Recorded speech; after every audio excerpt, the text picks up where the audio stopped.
पितरों के देव आर्यमा स्वामी भगवान श्री गणेश जी महाराज से मिलते हैं और गणेश जी महाराज से मिलकर पूछते हैं कि भगवान शिव और पार्वती माँ कहाँ मिलेंगे।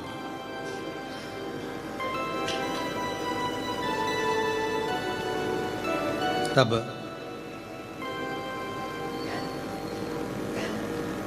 गणेश जी महाराज कहते हैं कि आप उन्हें ढूंढने के लिए मत जाओ,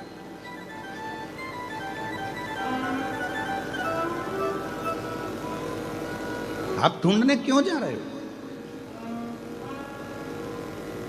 शंकर भगवान को ढूंढने जाने की जरूरत नहीं पड़ती। जब हमारे मन में यह भाव आ जाता है कि मुझे शिव को ढूंढना है, तब समझ लेना कि शिव हमारे अंदर आकर बैठ गए। हमने सब दूर ढूंढा, साड़ी कहाँ गई, चूड़ी कहाँ गई, पर खुद ढूंढ रहे हैं, खुद नहीं रखी है।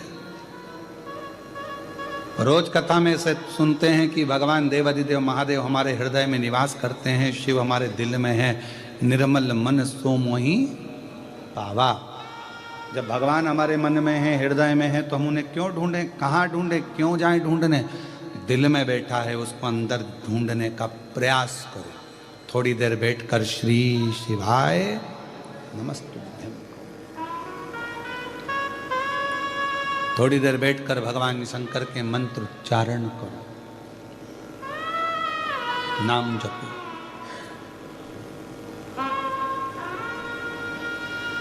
और जब हम मंत्र उच्चारण करें भीतर से, शिव नाम को हम जपें भीतर से, तो हमारे सामने शिव जरूर प्रकट होंगे। अपन ने कथा के बीच में मार्कंडे जी का चरित्र सुना था कि मार्कंडे बाबा ने शिव जी को याद किया और शंकर सामने आ गए। आप जो याद करोगे, स्मरण करोगे, ये तो पुरानी रीत है। हाँ, हम हमारी बेटी को याद करते हैं तो बेटी को हिचकी आती है, और बेटी हमें याद करे तो माँ को हिचकी आ जाती है। ऐसा परमात्मा को याद करो तो उसको भी तो एक आध बार हिचकी आए। तुम्हारा रूप देखकर, रंग देखकर, तुम्हारे कपड़े देखकर, तुम्हारा पहनावा देखकर, तुम्हारा स्वरूप देखकर परमात्मा नहीं, तुम्हारा भाव देखकर आता है। भाव देखकर। हवन करने बैठे हो, यज्ञ करने बैठे हो, पंडित जी ने कहा आज तुम्हारे यहाँ सत्यनारायण जी की कथा है, सत्यनारायण भगवान का पूजन का सामान लेकर आना। पहुंच गए, देवी जी बैठ रही है, नवरात्रे का पूजन का सामान लिया आओ। गणेश जी बैठ गए, गणेश जी का सामान लिया आओ। और मैं दुकान वाले के पास जाकर क्या कहा तुमने,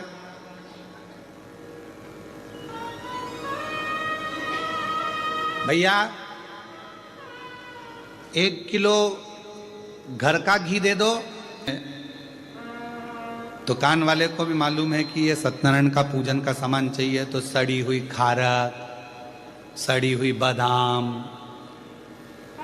एकदम सफेद कपड़ा झर्री जैसा, पूरा मुंह देख लो। 16 मातृ का बनाने का कपड़ा ऐसा झर्री लाल कलर का, किसी काम का नहीं।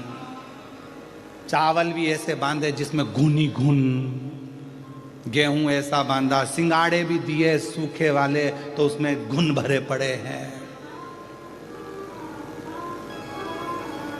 भैया गणेश जी बिठाना है, पूजन का सामान दे देना, पूजन का घी दे देना। देवी जी बैठ रही है, देवी जी के लिए पूजन का घी दे दो। यज्ञ के लिए यज्ञ का घी दे दो। क्यों? क्योंकि उनको मालूम है दुकान वाले को कि यज्ञ में कौन सा घी देना है, सस्ता, हल्का, चर्बी मिला हुआ, चर्बी मिली हुई है, बेकार है, जो किसी काम का नहीं। जिस घी में बदबू मार रही हो वो परमात्मा के दिए के लिए, यज्ञ के लिए, अनुष्ठान के लिए दे दिया जाता है। क्यों? और घर का घी अच्छा, क्योंकि घर के लोग जरा सा भी घी गड़बड़ खा गए, हॉस्पिटल चले गए, तो दुकान वाले को बंद कर दिया जाएगा। भगवान थोड़ी ना आके बोल रहा है कि मेरा हल्का घी है।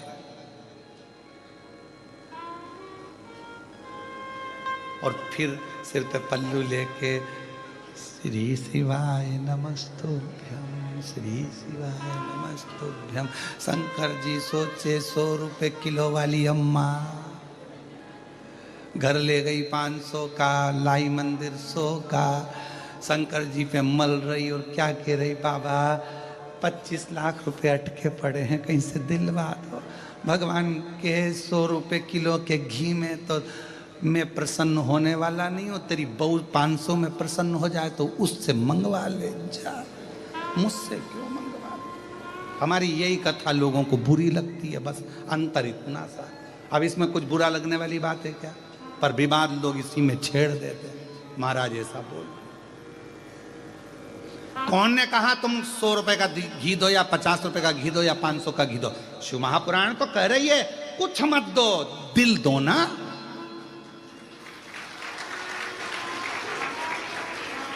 पर जैसा तुम खाते हो, कितना सुंदर कहा शिव महापुराण में, देसी गौ माता का 1 चम्मच में 1 बूंद दूध पानी में मिलाकर शिव जी को चढ़ा दो। पर केमिकल का दूध, थैली का दूध, डब्बे का दूध, पॉलीथिन का दूध, भैंस का दूध शिव जी को मत चढ़ाओ। जर्सी का दूध शिव जी को मत चढ़ाओ, 1 बूंद चढ़ाओ। शिव जी ने ये थोड़ी ना किया कि तुम मुझको ढेर सारा ला के दो। शंकर भगवान ने कभी कहा कि मुझे घी ला कर दो ढेर सारा? नहीं, तुम्हारे पास हो तो नहीं तो दिल दे दो। और अगर ये भी नहीं दे सकते तो मंदिर में से थोड़ा सा बेलपत्र उठाओ, धो और वापिस चढ़ा दो। हम तो ये भी नहीं कह रहे कि घर से तुम पानी भर के लाओ, कि लोटा भर के लाओ, कि ये भर के लाओ, कि वो भर के लाओ। तुम तो खुद अपने दिल में मुझे भर के लिया और आके 1 बेलपत्र उठा के मेरी चढ़ा दो, बस, और कुछ भी नहीं चाहिए। अब हमने तो कहा भैया कर लूंगा, पर इसके पास नहीं जाऊंगा, मच्छर भी चढ़ा। जब मच्छर ऐसे घी के पास में नहीं आए तो भगवान कैसे आएगा रे? हे बेलूर वालों, 1 चावल का दाना दो पर पूरा दो, भले 1 बूंद घी दो पर अच्छा दो। भगवान कभी नहीं कहेगा कि तू 250 ग्राम चढ़ा कि 1 किलो चढ़ा, अच्छा दीजिए, अच्छा। श्रेष्ठ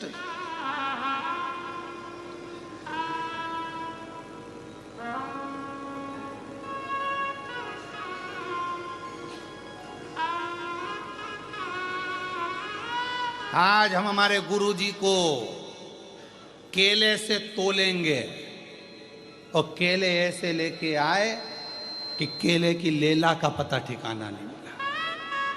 वो केला मालूम पड़े अंदर से दब गया, कछोड़ गया, पूरा केला भी कह रहा मेरा तो मृत्यु हो चुकी है, अब खाने के लायक ही नहीं बचा, क्या करें?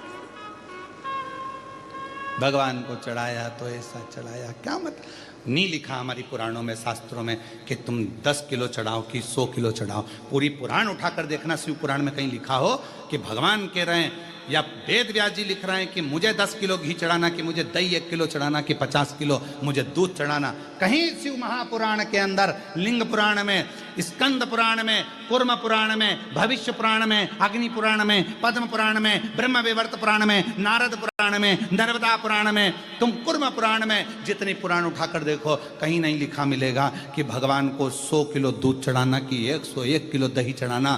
बस लिखा है दूध चढ़ाना, लिखा है दही चढ़ाना, लिखा है शहद चढ़ाना, मधु चढ़ाना, पर क्वांटिटी नहीं लिखी। ये नहीं लिखा कि कितना चढ़ाना। भगवान को मालूम है कलयुग बढ़ता चले जाएगा, इस कलिकाल में वेद व्यास जी को मालूम है लोगों के पास में अभाव होगा, नहीं मिलेगी कुछ भाग, तो कम से कम 1 बूंद देना, पर शुद्धता का देना, भाव से देना, मैं स्वीकार कर लूंगा। भगवान स्वीकार मत दो ढेरों में, ढेर सारा मत दीजिए। तुम क्या सोचते हो कि तुम्हारे फ्रिज में रखा रखा सामान खराब हो गया तो वो बर्तन मांजने वाली को दे दोगे? वो बर्तन मांजने वाली इतनी चतुर तुम्हारे यहाँ का ऐसा सड़ा खाएगी? सड़ा तुम्हारे यहाँ से लेकर जाती है, बाहर जाकर पटक देती है, गाय को भी नहीं देती, सुंगरा को देती है, गाय को भी नहीं देती, इतना सड़ा हुआ, क्योंकि तुम्हारी आदत पड़ी है फ्रिज में पहले सड़ाओ, पड़ा है पड़ा है पड़ा है पड़ा है, कोई ने नहीं खाया, फिर आखिरी में देखो 4 दिन पहले का केक रखा है, भाभी ले जाओगी क्या?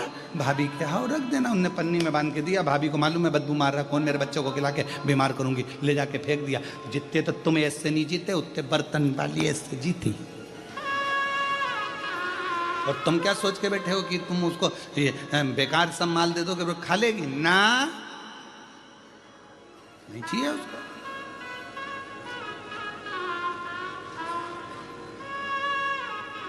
परमात्मा को तुम सोचो झाड़ू वाला, बर्तन वाला, ये वाला, वो वाला, हम बेकार सामान दे दें, वो स्वीकार कर लेगा? नहीं चाहिए उसको, उसको चाहिए ही नहीं, उसको तो अच्छा चाहिए।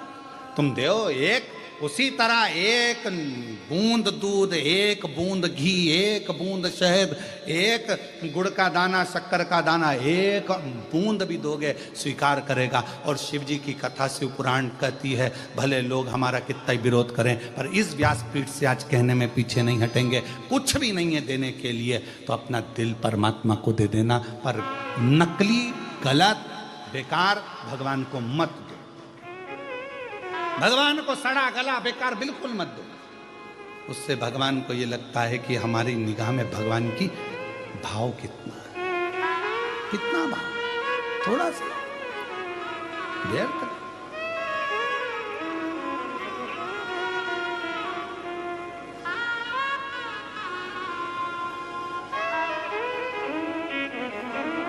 कितना भाव।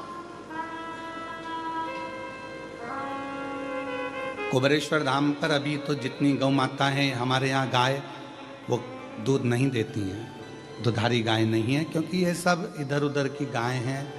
तो जिनको लोग छोड़ जाते हैं वहाँ उनकी परवरिश होती है, गौ माता को वहाँ पर रखा जाता है, सेवा होती है, तो दूध नहीं देती। पर अभी हमने कुछ समय पहले आशीष जी को बोला है कि कुबेरेश्वर धाम पर भी थोड़ी दुधारी गाय रखो, तो ये बाहर का जो केमिकल का दूध है वो मंदिर के अंदर नहीं आना चाहिए। मंदिर में गौ माता का देसी गाय का दूध ही शिव जी को चढ़े, ऐसा प्रयास करें। बाहर का दूध अंदर आना बंद कर दिया, गौ माता का दूध ही वहां चढ़े, बस भले एक बूंद चढ़े, पानी मिला। आप लोगों को कोई कहे कि भगवान को इतना सामान लगेगा, नहीं नहीं नहीं, भगवान को तो थोड़ा चाहिए, पर अच्छा दो, श्रेष्ठ दो। भजन करना है आपको, आपको 10 भजन नहीं आते, एक भजन करो, 2 मिनट का करो। श्री शिवाय नमस्तु, श्री शिवाय नमस्तु, थोड़ा करो बस, बहुत है उतना, ज्यादा नहीं, बहुत उतने में हम लोग स्वीकार कर लें। कोई तुमसे कहे 24 घंटे भगवान का भजन करना पड़ेगा, 24 घंटे साधना करना पड़ेगा, 24 घंटे नेत्र बंद करके बैठना पड़ेगा, 24 घंटे भगवान का भजन करो, बिल्कुल कह देना हमारे पास टाइम नहीं है। 1 मिनट करो, 1 क्षण करो, बस उतना करो कि परमात्मा से निगाह मिल जाए। ये आज का समय और पुराने समय में कितना अंतर। पहले के समय में लड़की ट्रे लेकर आती थी, चाय की ट्रे रखती थी, लड़के से निगाह मिलती थी, ब्याह पक्का हो जाता था और सालों साल वो ब्याह चलता था। आज के ज़माने में लड़की को लड़के से मिलाओ, 1 घंटा बात कराओ, फिर होटल में मिलाओ, 2 घंटा वहाँ बात हुई, इसके बाद रिश्ता पक्का हो गया, मोबाइल पे रात को 3-3 बजे तक लगे रहे, फिर इसके बाद ब्याह पक्का हो गया, मालूम पड़े आखिरी में तलाक हो गया। क्या मतलब का? एक क्षण भगवान से नेत्र मिलाओ, एक क्षण परमात्मा का भजन करो, एक क्षण उसके पास जाओ। जरूरी नहीं है कि कृष्णेश्वर बाबा के मंदिर में जाएंगे तो अंदर ही जाना जरूरी है, आप तो बाहर बैठकर उससे निगाह तो मिला लो, एक बार दिल से जाकर उसको दर्शन तो कर लो। तुम्हें अंदर जाने की जरूरत नहीं पड़ेगी, वो खुद बाहर आ जाएगा तुमसे मिलने के लिए। तुम दिल से उसको पुकारो तो पुकारो। रोज वो हितेश हमसे बोलता है, रोज बोले गुरुजी मंदिर में चले दर्शन करने के लिए, अंदर चले। हमने कहा इतने भक्त दर्शन करने आ रहे हैं, हमारे जाने से प्रॉब्लम होती है, लोग इकट्ठे हो जाते हैं, फिर अंदर जा नहीं पाते, लोगों को दर्शन सही से नहीं होता है। हम नहीं, हम बाहर से कर लेंगे, एक दिन चले गए, दर्शन हो गए, बाहर से कर लेंगे, बस वो खुद आए मिलने के लिए, खुद। भक्ति ऐसी अपने कारण बहुत सारे लोग खड़े हो जाएं, लोगों को दर्शन नहीं हो, अपन बीच में बांधा पड़ो, तो कितने सारे लोग अंदर ही अंदर कूड़े, बताओ कजन कौन आ गया, 4 घंटे से बैठा है, दर्शन तक नहीं करने दे रहा। अब इतने लोगों का दिल दुखाऊं शिव भक्तों का, तो ये कहाँ की बात। इसलिए तुम जाओ, अपन शिखर दर्शनम सर्व पाप नाशनम, शिखर में दर्शन करो, आनंद। क्या VIP कल्चर में जाना, घूमता रहता है, दिमाग घूमता रहता है। दिमाग को स्थिर रखना है तो दिल शिव जी से लगा लो, दिमाग शंकर में लगा लो, भक्ति में लगा लो, कथा में। रात को प्रयास करो, कथा को हेडफोन में लगाओ और कथा सुनते सुनते जो नींद आएगी ना, ऐसा लगेगा सियोर वाला महाराज लोरी सुना रहा है। सुनो, कई लोग तो कथा में सो जाते हैं आकर के, नेत्र में नींद आ जाती है, ऐसा लगता है महाराज जी सी ओर से केवल लोरी सुनाने आए। कई लोगों को आ जाती है, 2-3 बार तो यूज कर ले। और पड़ोसन पूछे कि ये क्या कर रही, अब कहाँ मिलेंगे, तो कहा कि वो हृदय से आप पुकारो, भगवान मिलेंगे। पितरों के देवता आर्यमा स्वामी चले गए। एक सरोवर के तट पर आर्यमा स्वामी